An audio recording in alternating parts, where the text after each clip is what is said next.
post certain life experiences, it makes you a little more like sprinkle a little more of that empathy on top of stuff. Well, by golly, Philip, let's talk about that. Sure. What a wonderful little segue, because you and Anthony were in here before a couple of months ago, and it was great.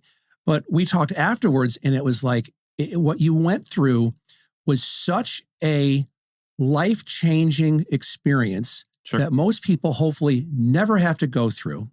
And there's so many people out there now, coaches, gurus, whatever, that say, oh, I live in my car for a weekend. I know what it's like to be homeless. And now buy my coaching platform. Yeah. And you're like, mother, you don't. And so when we talked after that episode, even I was like, I thought about it a lot. Sure. And you're the second person to come back. Okay. And first was Mike Rowland, and that was because I was still learning getting my stuff going on. So my first and second episodes were Mike Rowland and Mike Rowland and somebody on his team. And so this one was more though, like as I'm going now with my content, there's still some real estate stuff in there. Yeah. But I'm now talking to people that are just, they've got a story. Sure. Right. And so your story, and with, 1 October coming up about 2 weeks away, and you were there, and had stuff happen that I don't want to take any thunder from your story, I mean, but it's powerful.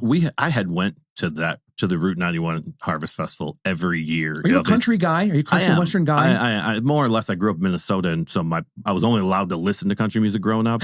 Like my parents wouldn't let us listen to anything else. So secretly, we obviously did, but it was. I mean, weirdly enough, I grew up, and then that's what I just liked. So.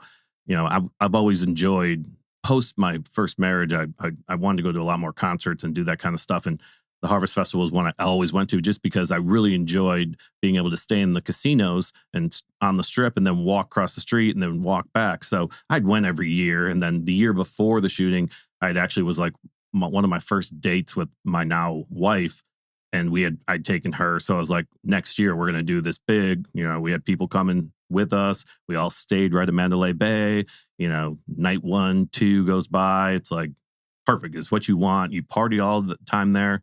You go back to the hotel and you pass out and you gamble. It's perfect. And then so like as that last night is there, we had checked out of the hotel, obviously, because we're not going to be spending the night there that night. And we end up down right in the front right area. And so the way it's structured, the front right would be the closest to Mandalay Bay. And, everything was fine, obviously, until, you get closer to Jason Aldean, and all of a sudden that starts. And, really in a weird way, when he, you don't really think about it, you just hear the crackling and you kind of say to yourself, like, is that the speaker? Or is that like, everybody kind of looks around. And I was with a couple of my friends and their wives, and one of my now loan officers at the time was with me, and Merle walked up like a little farther up there, and somebody was shining a light on something. And he said it was a girl who had been shot through the neck, and before everybody really ran. So he came back right away and told everybody to go, and before it even happened. And then the big volleys start happening. And so you just really get down because you're more or less thinking, is somebody up on the edge and they're just shooting over the top of you? This weird feeling of like you have to get down because you feel like you can get shot in the head. In hindsight, it did not help at all to get down. It actually probably made you much easier to get hit.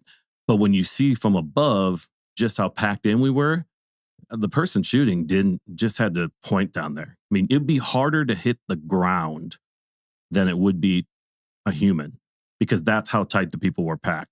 Like every bullet, as long as put it in that little area, was going to hit a person some way. Well, and he had a gun that now it's been banned, but it's like 40 guns. It was like 10. It was like it was an attachment that essentially just made a gun become automatic. Yeah, and it's for an old person to be able to shoot that gun. It's very strenuous because it's a lot of herky jerky on it, and also those guns are overheating. That's probably why you had so many up there. But anyways, after like the third volley, we hadn't moved far. In between volleys, there's like 20 seconds, and we hadn't moved far enough out yet. We had just kind of moved a little bit, and I'm like facing away from where the shooting's coming, and I got my arm on my girlfriend's back, and we're both down really low.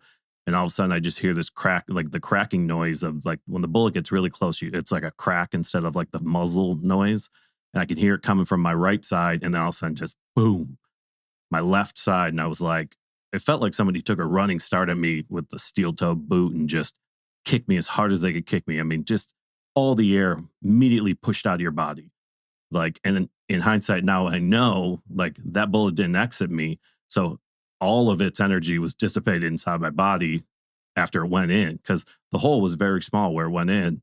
And so I immediately grabbed I was like, oh man. And I told Allie, I was like, I think I got shot. And she's like, looks and she's like, you're not shot. And she's like, we got to keep going. So she starts like ahead of me and like has my hand, and I kind of like start falling back. I'll show you the video of it sometime here, where there's a video camera above Mandalay Bay that zooms in, like you watch the whole shooting from above, and you could see us running, and you could see me grab her and pull her back, go like, I can't breathe.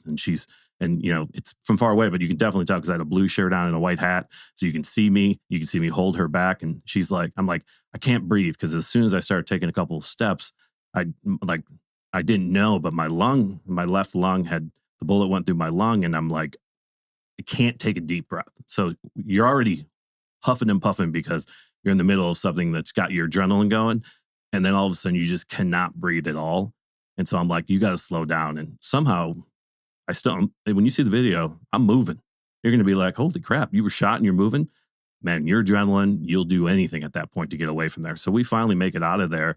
And behind there's a church. We go through the parking lot, and then there's hold on 1 second. Yeah. You have a map that we'll be sharing that with Phil's permission, that shows. Sure. It shows exactly our path out and how we exited the actual venue, and then where we went. And we go into like a building that's like a escape room building. And there's a lot of people in there who didn't realize why all these people are running, screaming, bloody. And so we get in there, and I lay on a couch, like a love seat, and some like off duty or some nurse who wasn't working had taken a look at it. And she looked at Allie, and she's like, he's been shot. He needs to go to the hospital. So Allie goes outside to try to find officers to come. You know, we don't know how many people are shot. So for her, she's thinking maybe my boyfriend was shot and there's not a lot of other people. So you'll see the video that she comes out and she's like, we have somebody shot right in here, and the officer's talking to her, and they have the little body cam footage on, so you can see her talking to him.